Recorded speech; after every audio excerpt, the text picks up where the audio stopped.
প্রিয় ভাইরা আমার, বাংলাদেশে আশুগঞ্জ চট্টগ্রামের মতন একটা বাণিজ্যিক অঞ্চল। গ্যাস আছে ব্রাহ্মণবাড়িয়াতে, সার কারখানা আছে আশুগঞ্জে, মিল ফ্যাক্টরি আছে। তারপরেও কেন ব্রাহ্মণবাড়িয়ার গ্যাস ব্রাহ্মণবাড়িয়ার মানুষের ভাগ্যে জোটে না? কেন ব্রাহ্মণবাড়িয়ার সার কারখানা, আশুগঞ্জ সার কারখানা বছরের পর বছর বন্ধ থাকে? কেন আমাদের আশুগঞ্জে সরাইলে ঘন্টায় ঘন্টায়, এমনকি এই শীতকালেও বিদ্যুৎ থাকে না? এই প্রশ্নগুলা তো করতে পারি। কেন বাংলাদেশের রাস্তাঘাটের এত উন্নয়নের সুবর্ণ সময়ে সরাইল আশুগঞ্জে রাস্তাঘাটের এই বেহাল দশা? আপনাদের কাছে এই প্রশ্নগুলো আমি রেখে গেলাম। আপনাদের ভোটে আমি যদি এমপি নির্বাচিত হতে পারি, আমার যতটুকু সাধ্য তার পুরোটা দিয়ে এলাকার উন্নয়নে, মানুষের উন্নয়নে, আমার ভোটারদের ভাগ্য পরিবর্তনে যা যা পদক্ষেপ। আপনার ভেনিজুয়েলার প্রেসিডেন্ট, ব্রেকিং নিউজ, ভেনিজুয়েলার প্রেসিডেন্ট আপনার মাদুরোকে প্রেসিডেন্ট ট্রাম্পের নির্দেশে যুক্তরাষ্ট্রের এলিট ফোর্স, তারা ডেল্টা ফোর্স যাকে আমরা বলি, তারা মানে নজিরবিহীন ঘটনা, পৃথিবীর ইতিহাসে যা কেউ কখনো দেখেনি, কল্পনা করতে পারে না কেউ। এক্সিস্টিং একটা দেশের এক্সিস্টিং প্রেসিডেন্টকে প্রেসিডেন্ট প্যালেস থেকে ধরে নিয়ে এসেছে ডেল্টা ফোর্স, আপনার যুক্তরাষ্ট্রের ডেল্টা ফোর্স। আপনি যদি ক্যাপাবিলিটি বিল্ডিং বা কম্পিটেন্সি দেখেন একটা বাহিনীর, পৃথিবীতে এমন দৃশ্য আপনি কখনো দেখেননি, আর দেখতে পারবেন কিনা আমেরিকার বাহিরে। নাও it is praiseworthy, right? But let me begin with the legitimacy of this raid, right? The conducted on Venezuela. এটা কি ইন্টারন্যাশনাল, মানে did it take place within the jurisdiction of international law? May not be. That is for sure. I agree with you 100%. It may not be, and it's going to spark serious controversy. I mean, internationally, which is already started.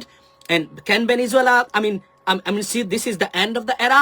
It may not be. It could spark, because regime change পরে পৃথিবীতে যতখানি ঘটেছে, বাংলাদেশ ছাড়া কোনো দেশ শান্ত থাকে না, অশান্ত হয়ে উঠছে। আমরা দেখার জন্য বসে থাকবো। লেটস টক অ্যাবাউট ভেনিজুয়েলার মাদুরে। প্রথমে বলি, আমি by gene anti dictator, anti-authoritarian. Any authoritarian regime is my enemy. That is the bottom line. এটা হচ্ছে আমি দেখতে পারি না এবং আমি সহ্য করতে পারি না। Any authoritarian regime, anyone authoritarian, right? গুন্ডা প্রকৃতির। I do not like this person and I hate them. Okay. মাদুরের ব্যাপারে আমি দেখেন, ডিক্টেটরদের পরিণতি। আমার ইউটিউব লাইভ যারা নিয়মিত দেখেন, আমি বলি নাই যে this guy somehow he has to go. Sheikh হাসিনার কথা বলতাম না যখন সবাই হতাশ ছিলেন যে না, শেখ হাসিনা মানে কোনোভাবে সরানো যাবে না, তাকে মানে সে থেকে গেল, নির্বাচন হয়ে গেল। আমি বলছিলাম wait and see, she has to go and she will be gone. বারবার বলছি, still on record this videos, those videos are there. Why I said that? There are many reasons why. Did I have any capability to oust her? No. But I know the international mechanism and national mechanism could help to happen. Here's the stuff. মাদুরে আমি জানি আপনারা অনেকে বাংলাদেশের সবচেয়ে বড় জিনিস হলো, বাংলাদেশিদের উদ্দেশ্যে বলছি, তীব্র নিন্দা প্রতিবাদ জানাই বাংলাদেশ বিরোধী ষড়যন্ত্রের কারণে। বাংলাদেশে নাকি মাদুরের জন্য মশাল মিছিল বের হয়েছে। লেফট বামপন্থী কারা কারা করেছে, অনতি বিলম্বে গ্রেফতারের অনুরোধ জানাচ্ছি। এটা কোনো মানবতা? It is their problems. Let them deal with this one. You don't have to worry about that. কুলাঙ্গার, ব্ল্যাক শিপ, কালপ্রিট, বাংলাদেশকে বিপদে ফেলার জন্য ভারতীয় ষড়যন্ত্র কিনা, আওয়ামী ষড়যন্ত্র কিনা, কতটা ভলাটাইল পৃথিবী right now, have no idea. মাদুরের জন্য সে মশাল বিল করে। মাদুরের মানে কি আছে কিনা, বাংলাদেশে কোনো এম্বাসি আছে? এই হারামজাদারা, তোদেরকে কে বলছে এটা? অনতি বিলম্বে এদেরকে গ্রেফতার করার অনুরোধ জানাচ্ছি সরকারকে। খালি বসে বসে মানে আপনার মানে আসিফ নজরুল স্বরাষ্ট্র উপদেষ্টা, অ্যারেস্ট দেম। আমাদের দেশটাকে আরো বিপদে ফেলার জন্য বহুবিধ ষড়যন্ত্র আছে এর মধ্যে। এরা হচ্ছে প্রতিদিন, এবং এরা জানেও না।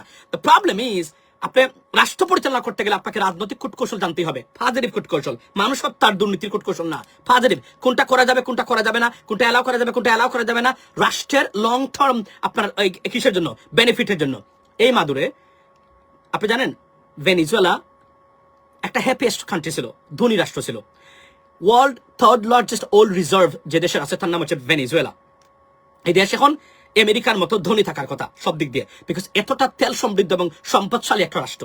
কিন্তু এই বাস ড্রাইভার, এই Maduro, he was a bus driver, union leader, he became the president at one stage. তারপরে দুর্নীতি, লুটপাট ও ব্যবস্থাপনা, কি পরিমাণ আছে যারা প্রতিবাদ করেছেন, কত হাজার মানুষকে মাদুরে হত্যা করেছে, ইউ ক্যানট বিলিভ ইট, কত মানুষকে জেল জুলুম দিয়েছে, ইউ ক্যানট বিলিভ ইট, মানে এভাবে করেছে। এবং তার দেখেন ডিক্টেটরদের পরিণতি, আপনি কিভাবে তাকে আটকাবেন?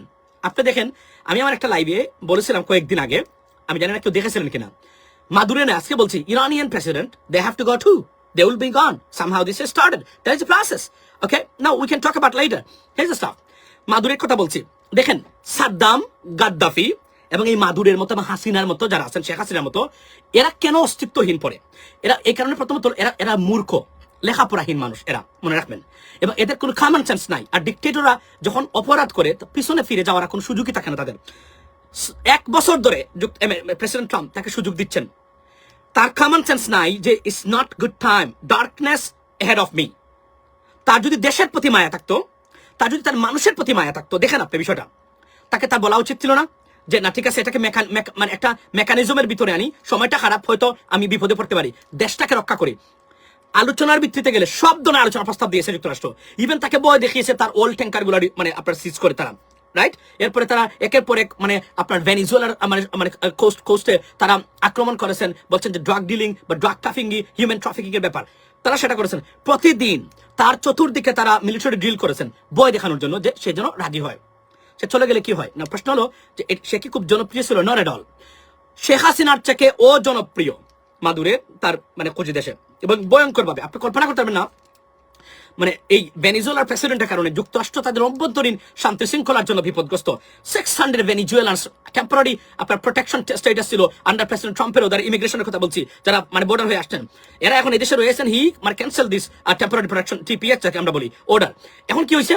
এখন এরা মানে অবৈধ অবস্থায় আমেরিকাতে আছে, অর্থাৎ ভালো একটা বিপদে পড়ছে। দেয়ার আর অ্যানাদার ইন্টারন্যাশনাল মেকানিজম, সেটা হচ্ছে তারা মনে করেন মানে মাদুরে যে তারা মনে করেন he has a very good relationship with Islamic country maybe, or মানে চায়না, ডেফিনেটলি রাশিয়া, ইভেন খুদ চায়নার সাথে $1.5 বিলিয়ন চুক্তির জন্য চাইনিজ ইন্ডিভিজুয়ালের সাথে মানে এই আক্রমণের প্রায় 5 ঘন্টা আগে উনি মিটিং করেছেন। Chinese all the Chinese official still in China, they were shocked. সারা পৃথিবী দেখেছে যুক্তরাষ্ট্র চাইলে তারা এখন কি করতে পারে, তাদের ক্যাপাবিলিটি আছে। এবং Maduro is not a good guy. Now it doesn't mean যে আমি বলছি একজন দেশের প্রেসিডেন্টকে ধরে নিয়ে আসাটা কত মানে এটা যুক্তিসঙ্গত, I am not saying that, but he was a good guy at all. সারা ভেনিজুয়েলানরা কি পরিমাণ মানে প্রায় 5-7 million Venezuelans left Venezuela because of him. Think about that. এদের জীবনটা কতটা তছনছ করে দিয়েছে এই মূর্খ বাস ড্রাইভার অথরিটারিয়ান। এই জায়গাতে একটা জিনিস প্রমাণ হয়েছে, সেটা কি জানেন? সেটা হলো মূর্খদেরকে কখনো রাষ্ট্রপ্রধান বানাবেন না। ভারত বানিয়েছে নরেন্দ্র মোদীকে, আমরা বানিয়েছিলাম এই যে একটা লাস্টের মহিলা, এবং অ্যাটলিস্ট সশিক্ষিত যদি হয়